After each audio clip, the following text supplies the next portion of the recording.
राम राम जी सबको। आपका दिन मंगलमय हो। मैं ईश्वर से कामना करती हूँ आप हमेशा खुश और स्वस्थ रहें। आज हम बात करेंगे कमज़ोर दिल, धड़कन बढ़ना, ब्लड प्रेशर बढ़ना या घटना। तो इस पे एक चीज़ आपको बताऊंगी।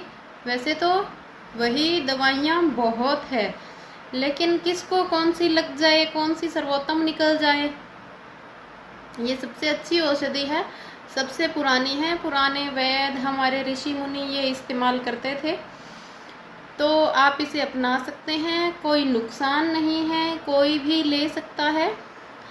इन चीज़ों में होता क्या है, जो ब्लड प्रेशर कम ज़्यादा होता है उसका मुख्य कारण दो होते हैं।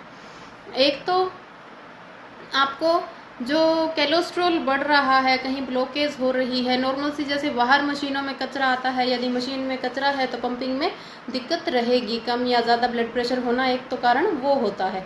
दूसरा, मशीन कमज़ोर हो, हार्ट यदि कमज़ोर है तो ब्लड प्रेशर घटना या बढ़ना आम सी बात है। तो क्या करें इस स्थिति में?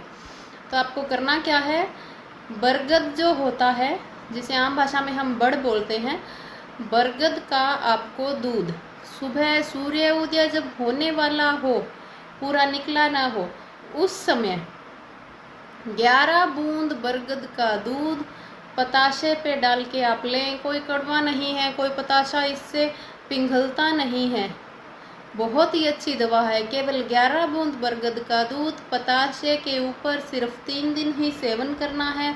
हार्ट की कमज़ोरी, ब्लड प्रेशर घटना बढ़ना, धड़कन बढ़ना, सभी चीज़ों में बहुत ही फ़ायदेमंद है। हार्ट को बहुत ज़्यादा मजबूती प्रदान करता है। आप सबने सुना होगा बरगद की दवाएं, और बरगद आज का नहीं, बहुत पुरानी चल रही हैं। ये एक और चीज़ में जो बोलते हैं ना, महिलाओं को यदि बहुत अधिक माहवारी हो रही हो, मासिक धर्म बहुत तेज़ हो रहा हो, तो बरगद की छाया में बैठने से ठीक होता है। सत्य है, बरगद में इतनी ताकत है कि उसके सराउंडिंग में जो ऑक्सीजन होती है, उसके आसपास का जो एरिया है ठंडक से परिपूर्ण रहता है। उसका जो शीतलता है आप उसको महसूस कीजिए, वैसी शीतलता आपको कहीं नहीं मिलेगी। बहुत ही अंदरूनी शीतलता है। यदि बरगद के पेड़ के नीचे योग किया जाए, प्राणायाम किया जाए तो बहुत ही सर्वोत्तम है, बहुत ही अच्छा है। इसीलिए तो ये जो बरगद और पीपल के जो पेड़ हैं बहुत अच्छे माने जाते हैं। और जो पुराने ज़माने में जो लोग थे उनको तो भाषा ही ऐसी समझ आती थी, लोग थोड़े बोले तो भोले होते थे, इतने तेज़ नहीं होते थे, तो उन्हें एक ही चीज़ बताई जाती थी, अच्छा और बुरा। ये काम अच्छा होता है, ये बुरा होता है, तो ये बताया गया था। यदि बरगद के फल, पत्ते, दूध यदि सेवन करना है तो सुबह सूर्योदय के समय करो, रात को ना करो। तो इसके पीछे साइंटिफिक रीज़न है। रीज़न ये है कि वो जो सुबह का दूध है उसकी ऊर्जा अलग ही है, प्रदूषण रहित होता है, एक अलग ही ताकत होती है उसमें। शाम ढलते ढलते वो रात को ताकत नहीं रहती। जो रात है, रात में आपको पता है सभी पेड़ पौधे आराम करते हैं, तो उस समय वो आपको ऊर्जा नहीं मिलेगी जो सूर्योदय के समय मिलेगी। वही यदि आप हमारी बात खुद पे लेके देख लो, एक तो हम पूरे दिन के थके हारे रात को सोए हैं, उस समय हमें कोई काम का बोल दे, एक हम पूरी रात की नींद लेके सुबह जगे, तो एक एनर्जी का फ़र्क होता है। वही एनर्जी यदि हम सुबह के समय दूध का सेवन करेंगे तो एक हमें भी एनर्जी मिलेगी। ये भूत वगैरह ऐसा कुछ नहीं, वो एक साइंटिफिक रीज़न होता था। लोग, हर कोई पढ़ा नहीं होता था, हर कोई विद्यालय नहीं गया होता था उस समय में, तो घर में ही जो बता देते थे ये अच्छा है, ये बुरा है, तो उसी चीज़ से लोग इस चीज़ को समझते थे। कारण हर चीज़ के पीछे होता है। अब हमारे पुराने बुजुर्ग कह के चले गए कि जब सुबह हम, आजकल तो वैसे सब लोग गैस का इस्तेमाल करने लगे हैं, लेकिन जो पुराने हैं, चूल्हा जब हम सुबह जलाते हैं तो पुरानों लोगों का, हमारे बुज़ुर्गों का कहा हुआ है कि सुबह चूल्हे की जो राख है वो निकाल के उसके आसपास झाड़ू लगा के जलाएं तो देवता घर में वास होता है। यदि ये ना करें तो अच्छा नहीं होता, कुछ बुरा होता है।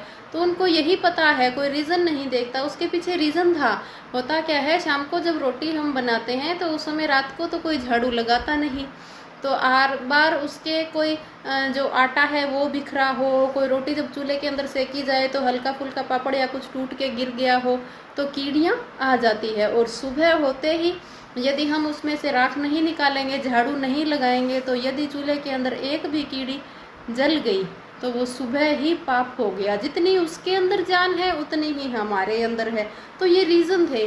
अब एक बोलते थे जब आटा गूंदें तो चाहे आप एक कड़छी आटा अलग निकालो रखो तो उससे आटा क्या है ज़्यादा दिन चलता है, या बोलते थे बरकत करता है।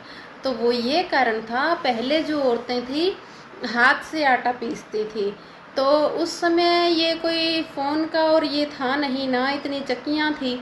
तो वो जो आटा जब छानती थी गूंदने के लिए, उसमें से हल्का सा आटा अलग बर्तन में हमेशा डालती थी। एक तो मेन बर्तन जिसमें सूखा आटा रखा हुआ है, पास में एक और रखती थी जिसमें रोज़ थोड़ा थोड़ा निकालती थी।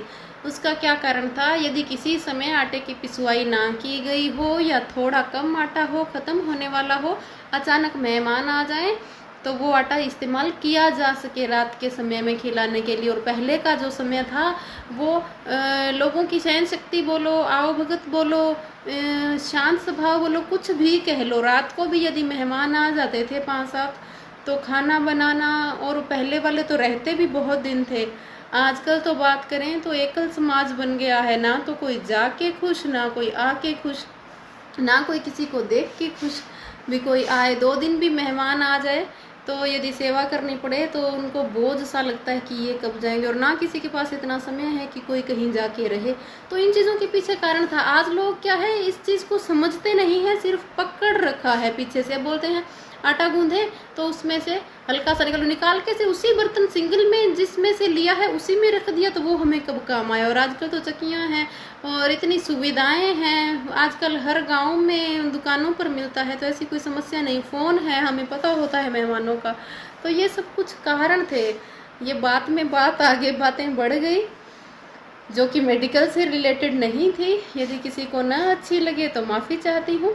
लेकिन बात बरगद के पेड़ से शुरू हुई थी कि ये अच्छा बुरा कहा जाता था, तो इसका महत्व है। बरगद का दूध महिलाएं भी पी सकती हैं जो कमज़ोर हैं, जिनमें कमजोरी है, किसी भी प्रकार की कमजोरी है, वो भी 3 दिन तक सेवन कर सकती हैं 11 बूंद दूध, जिससे यदि किसी को अधिक मासिक धर्म हो रहा है तो उसमें बहुत राहत मिलेगी। तो अपना ख्याल रखें, स्वस्थ रहें, मस्त रहें। साथ बने रहने के लिए बहुत बहुत धन्यवाद। शेयर और सब्सक्राइब करना बिल्कुल ना भूलें। Thank you.